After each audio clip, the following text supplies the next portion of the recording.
Bom, gente, nessa aula nós vamos falar sobre entrevista psicológica. Essa gravura inicial nos dá uma ideia de quais são as funções principais, ou de qual é o objetivo principal da entrevista psicológica, que é justamente organizar, e por isso a gente precisa de alguém treinado e capaz de conduzir um processo de entrevista, justamente para que a gente seja capaz, para que esse entrevistador treinado seja capaz de levantar, de organizar toda a informação que normalmente o entrevistado traz de maneira desorganizada. Em geral, o entrevistado traz as suas demandas manifestas, traz o seu jeito de compreender a história, mas não necessariamente ele é capaz de trazer isso de uma maneira organizada, com senso lógico, e é papel do entrevistador fazer essa organização.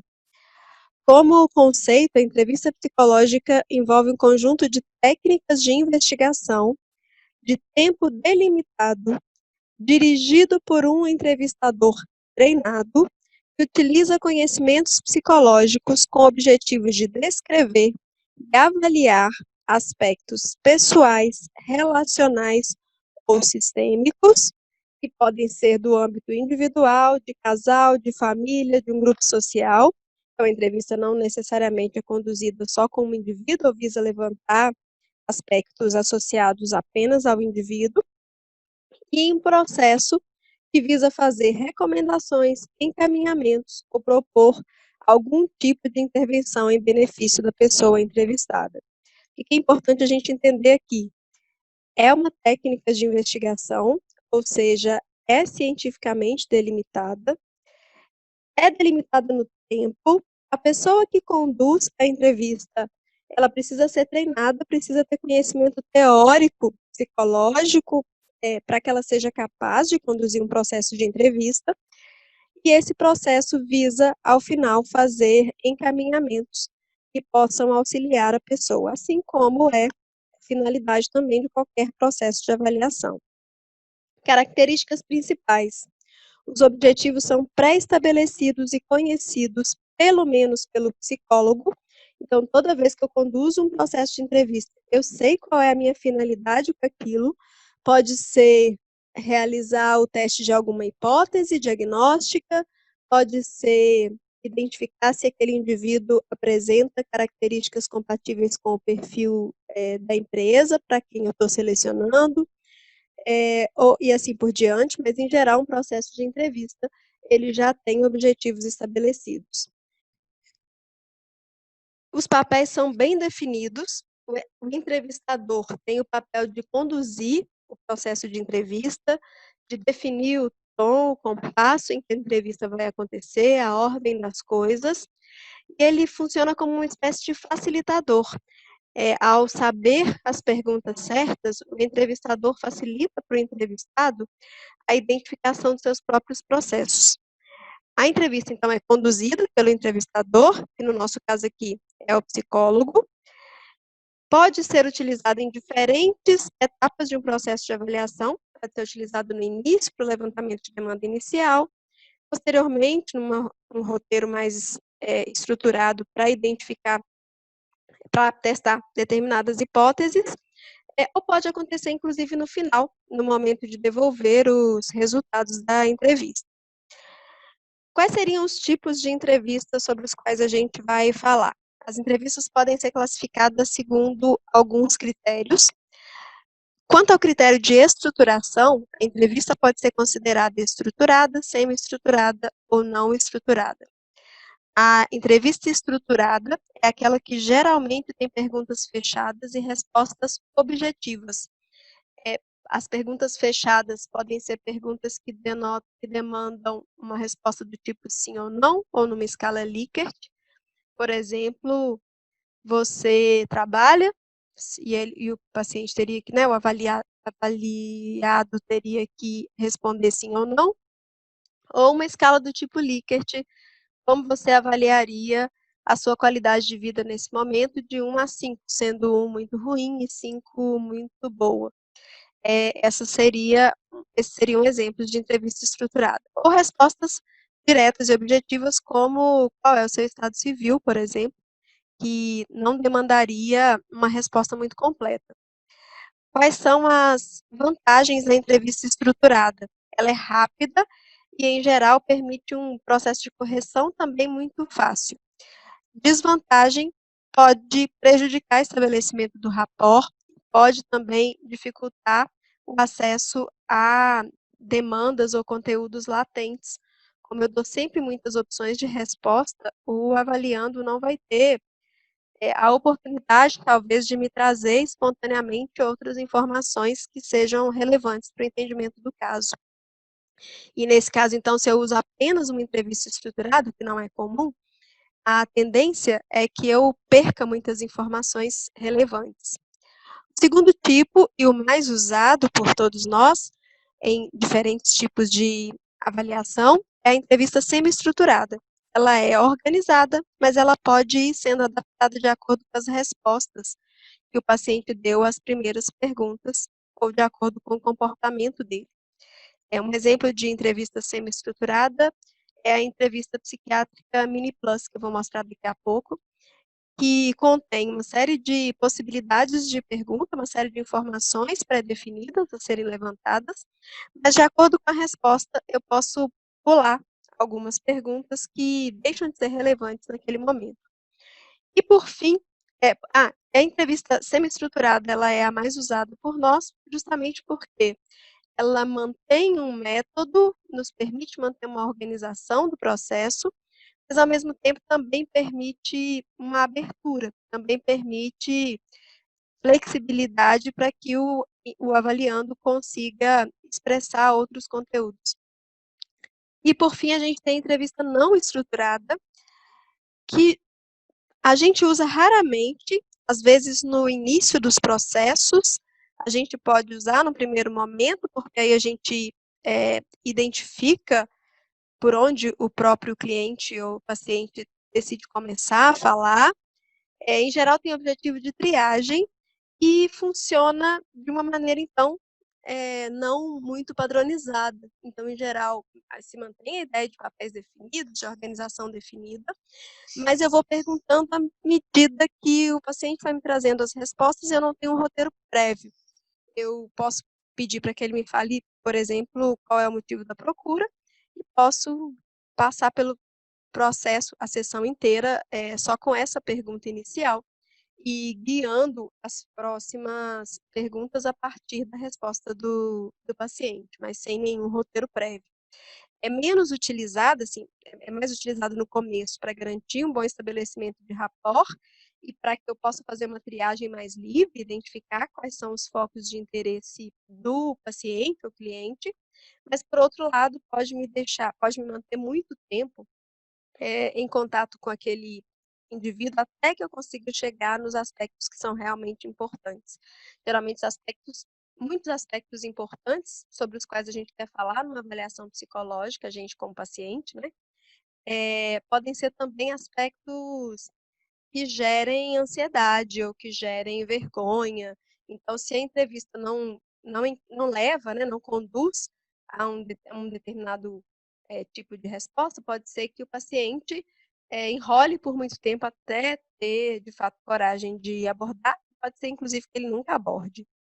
Então, a semi-estruturada é que a gente usa mais. Aqui está o exemplo que eu falei para vocês, que é o roteiro Mini Plus. Inclusive, para a nossa prática de terça-feira, eu vou disponibilizar esse roteiro e queria que vocês dessem uma olhada nele. Aqui tem um exemplo de um dos critérios, né? Então, é um roteiro semi-estruturado para avaliar transtornos psiquiátricos. E aqui está dizendo o seguinte, olha, eu tenho essa parte mais cinza, com as perguntas-chave que eu devo realizar, e daí eu vou perguntar para o paciente, nas 2 últimas semanas você se sentiu triste, desanimado, deprimido durante a maior parte do dia, quase todos os dias, e vou marcar se ele me disse sim ou não. Pode ser que ele me dê um outro tipo de resposta, mas eu vou concluir se isso significa sim ou não.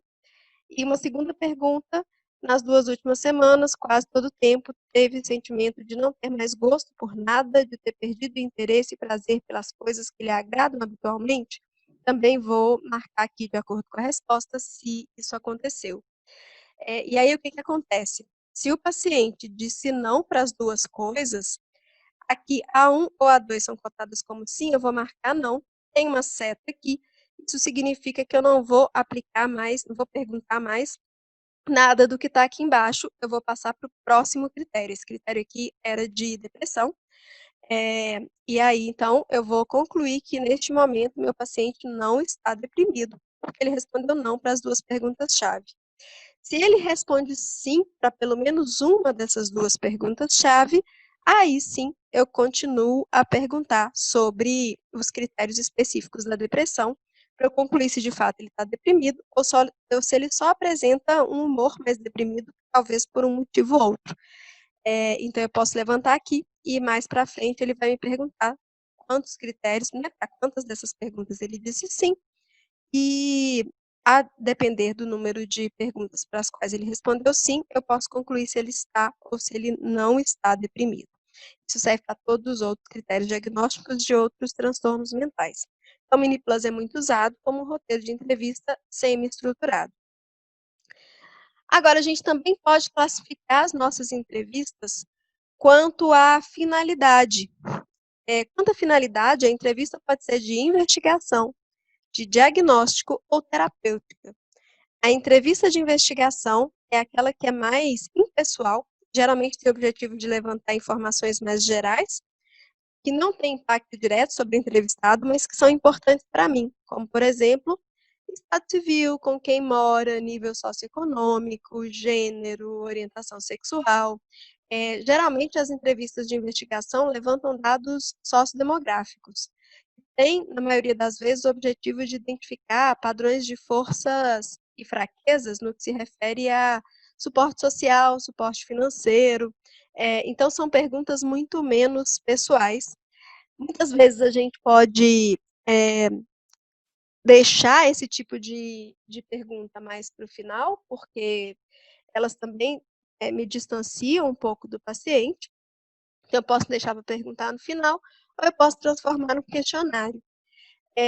Em alguns casos, em casos, por exemplo, de pacientes muito ansiosos, com muita ansiedade social, pode ser que eu seja mais interessante eu começar por perguntas dessa natureza, menos pessoais, para que ele consiga, são perguntas para as quais ele vai ter respostas mais diretas, né, para que ele consiga ter tempo de se reorganizar, de passar ansiedades e então conseguir responder a perguntas mais pessoais.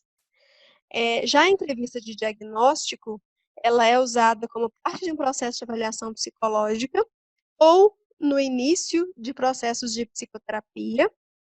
Ela envolve, além do levantamento de informações biográficas da história de vida, também a observação do comportamento do cliente e outras perguntas que eu considero importantes para que eu possa conhecê-lo melhor ou testar melhor as minhas hipóteses.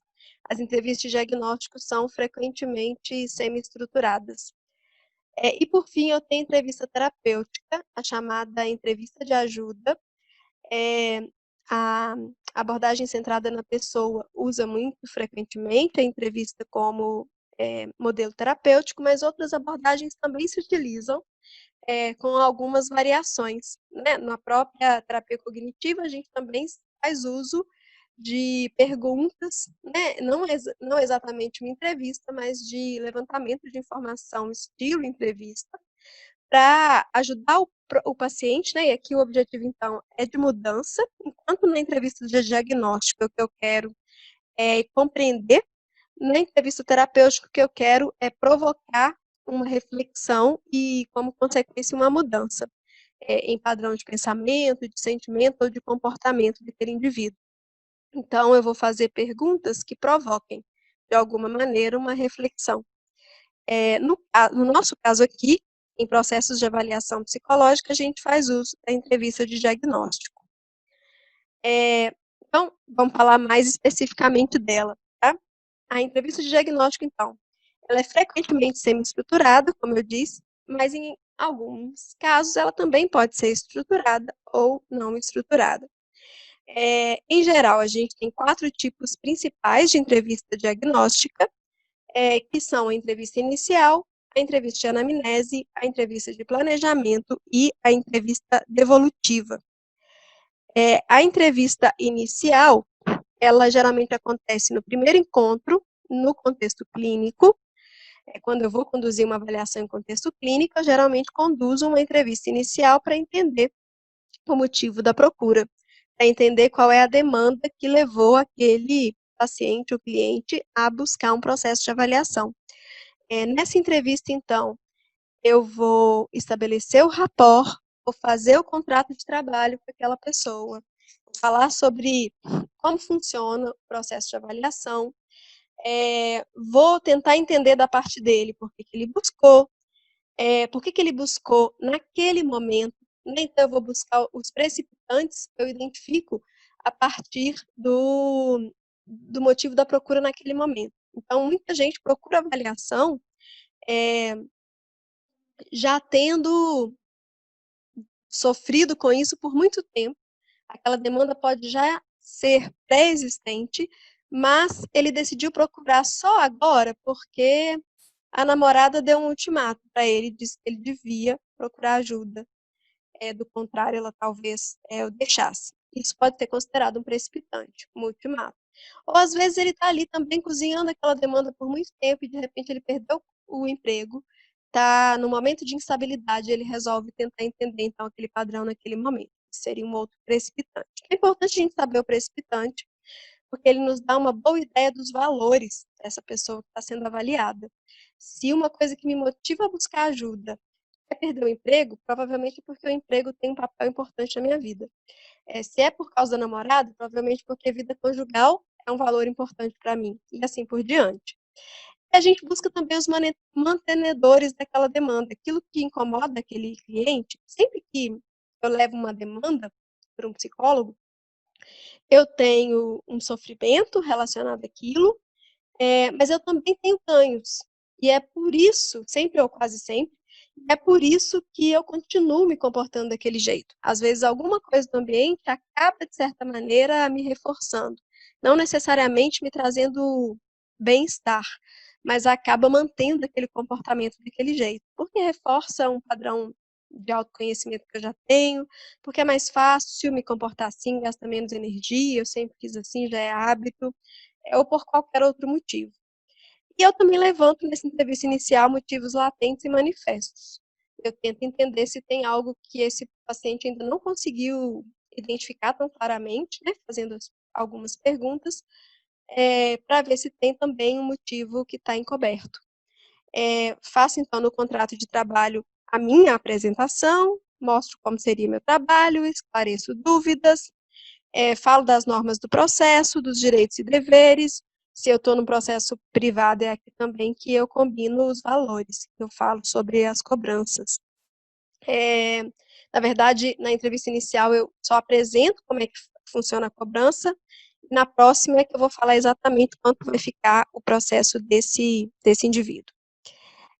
A entrevista de anamnese, ela é muitas vezes conduzida junto da entrevista inicial, que envolve o levantamento de dados mais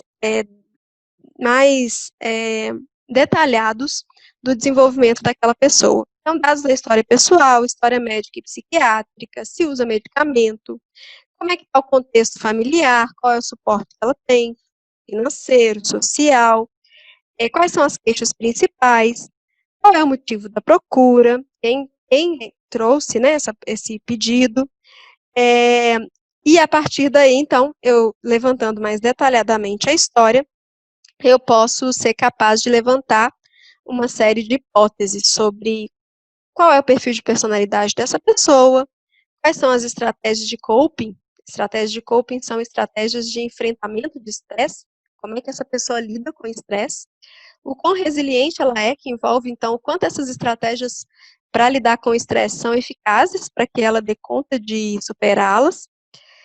Diagnóstico, se for possível, uma hipótese, né?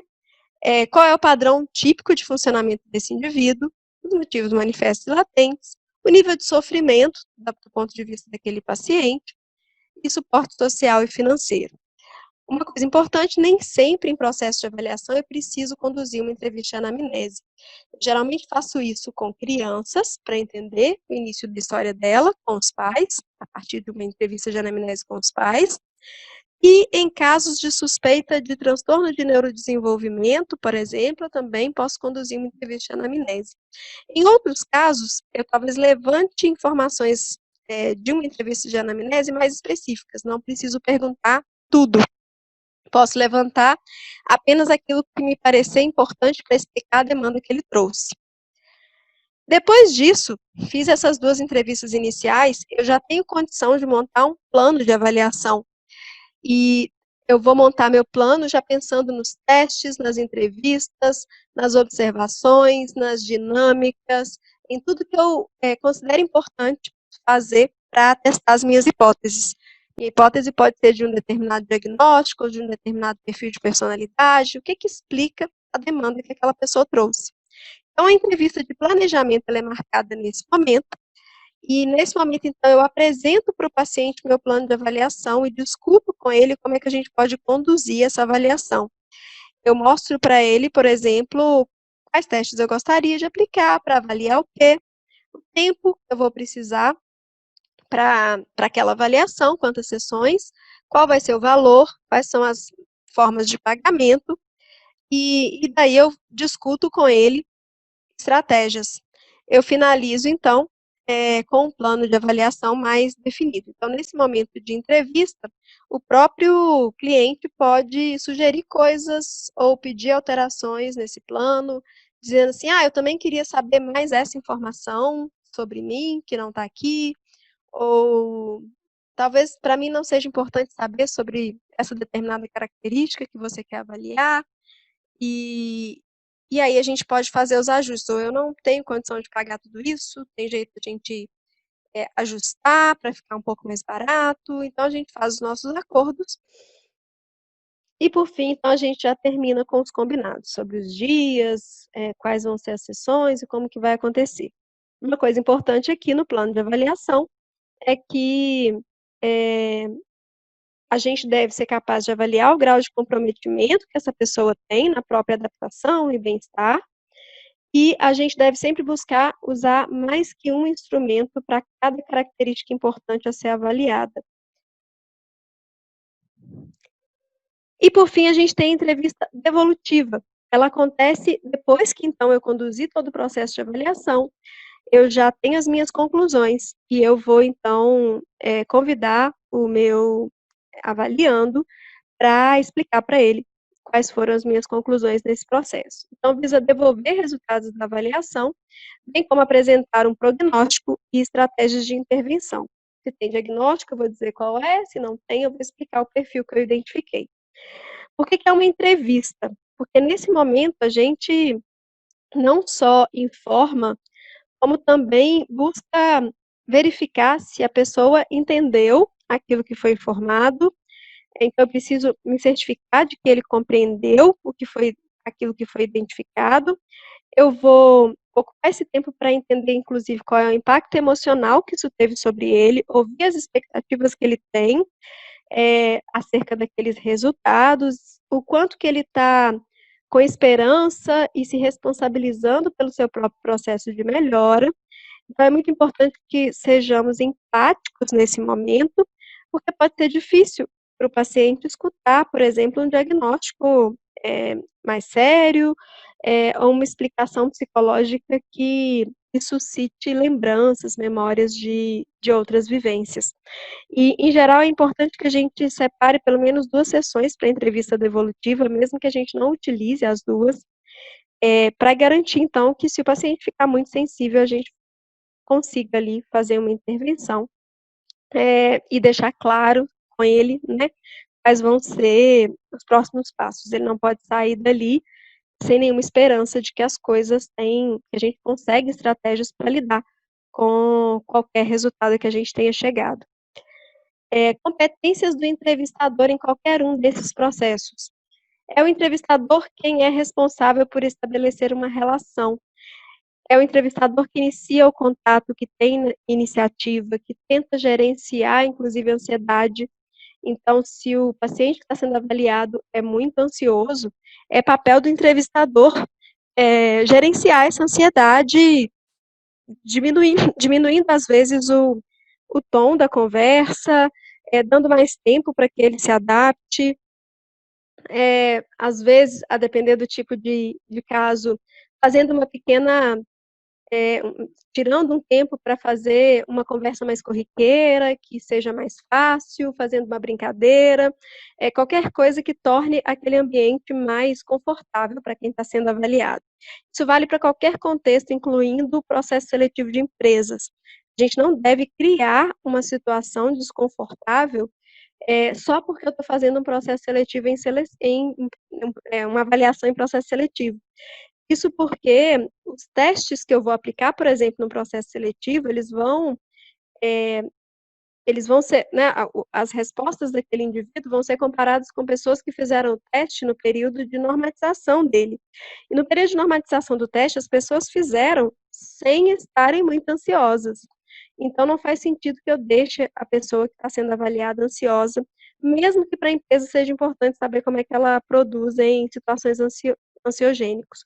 Se eu tenho que avaliar a ansiedade, eu vou avaliar de outro jeito, em outro momento, e não na hora do teste psicológico, por exemplo, da entrevista.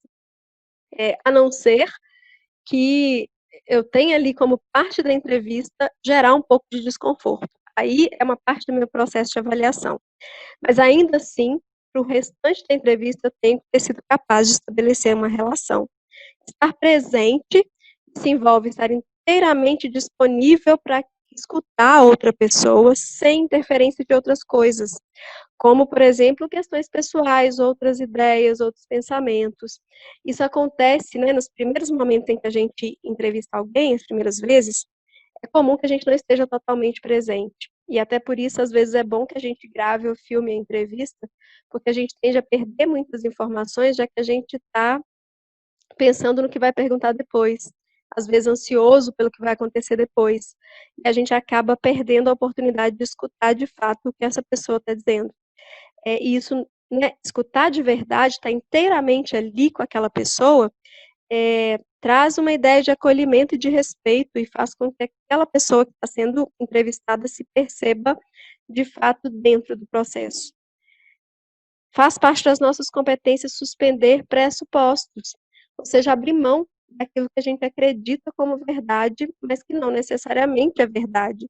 Então, se eu tenho crenças relacionadas à minha história de vida, à minha cultura, à minha religião, a qualquer outra coisa, a minha filosofia favorita, naquele momento de acolher e de ouvir a pessoa entrevistada, a gente precisa abrir mão dos nossos pressupostos e tentar fazer um caminho de entender essa pessoa a partir dos pressupostos dela, a partir dos padrões dela.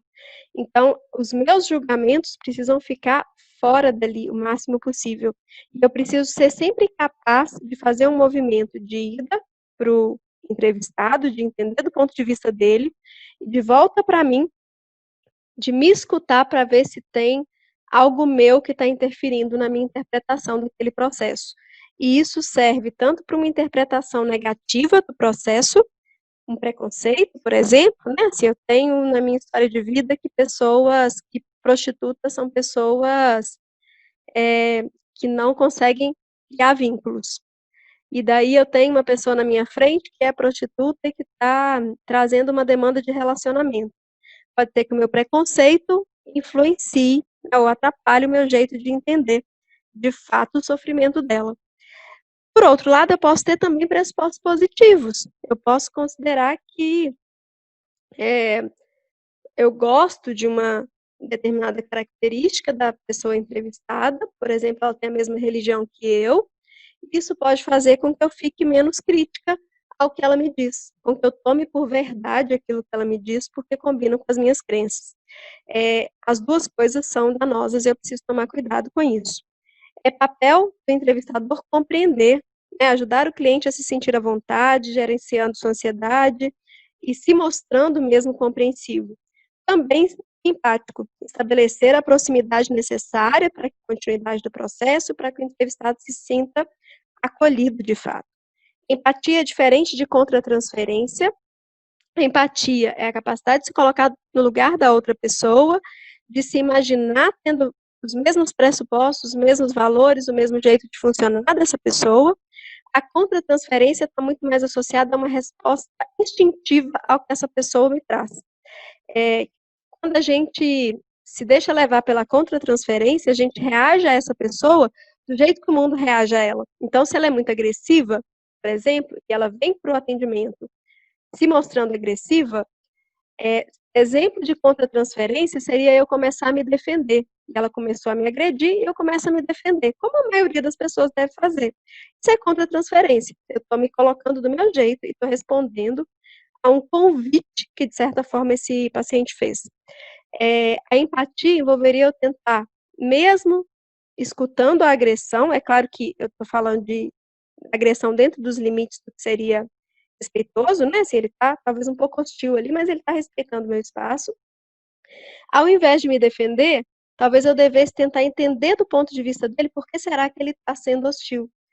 Considerando a história dele, eu posso talvez entender que ele aprendeu a desconfiar das pessoas e a se defender das pessoas porque ele foi muito traído ao longo da vida toda. E isso seria empatia, eu me colocar no lugar dele e não entrar na onda dele, né? Facilitar a expressão do sofrimento, isso indica evitar ao máximo uma postura de inquiridor, uma postura coercitiva, julgadora, um olhar de muita surpresa, a depender do que o entrevistado diga, para que ele se sinta à vontade para expressar o que quer que seja, mesmo as coisas que gerem vergonha. Utilizar uma linguagem não verbal receptiva, isso envolve fazer contato ocular, mostrar que você está acompanhando, inclusive com movimentos de cabeça, e uma expressão facial e corporal voltada para essa pessoa. Buscar esclarecimentos para colocações vagas ou incompletas, não preencher lacunas, tentar sempre entender de fato o que significa o que essa pessoa está dizendo. Isso envolve, inclusive, abrir mão da nossa própria vaidade e dizer para o paciente que a gente não sabe quando a gente não souber alguma coisa, mesmo que isso gere vergonha na gente. Respeitar momentos de silêncio, isso é uma outra coisa importante, é nosso papel também dar tempo para o paciente e aprender a lidar com o silêncio. Alguns de nós, por ansiedade, não conseguem fazer isso, e quando o paciente precisa de um tempo para respirar, a gente dá outra pergunta sem dar tempo para que ele se organize e se prepare para aquilo que ele vai dizer. Então, muitas vezes, a gente acaba atropelando ele com uma pergunta, e é muito importante que a gente sempre dê tempo ao silêncio. Assumir iniciativa em momentos de impasse, quando a gente perceber que está difícil demais para o entrevistado, ele não vai conseguir naquele momento entrar em contato com aquilo, é o entrevistador que assume a iniciativa de, então, mudar o rumo da conversa naquele momento e voltar para aquilo no outro momento, ou de, inclusive, perguntar diretamente para o entrevistado: estou percebendo que está difícil para você falar disso agora, você quer mudar de assunto e voltar num outro momento, e dar esse espaço para ele, né? Mas é a gente que assume essa iniciativa. Dominar as nossas técnicas, ter segurança naquilo que a gente está levantando de informação, e ser ético, né? E ser ético envolve muitas coisas, né? Envolve conhecer todo o nosso código de ética, envolve saber respeitar o outro como humano, envolve respeitar o sigilo da outra pessoa, não fazer julgamentos, ser o mais neutro possível, e o mais autêntico possível também ali dentro. E com todas essas competências, a gente consegue conduzir um bom processo de entrevista. Falando nisso, então, na nossa aula então de terça-feira, a gente vai fazer uma simulação de entrevista, e eu queria que vocês tivessem consciência de tudo isso que eu disse sobre a entrevista. A gente vai fazer uma entrevista semi-estruturada, que é o Mini Plus, e que vocês tivessem conhecimento do Mini Plus. Eu vou disponibilizar também hoje, ok? Até a nossa próxima aula. Um abraço a todos.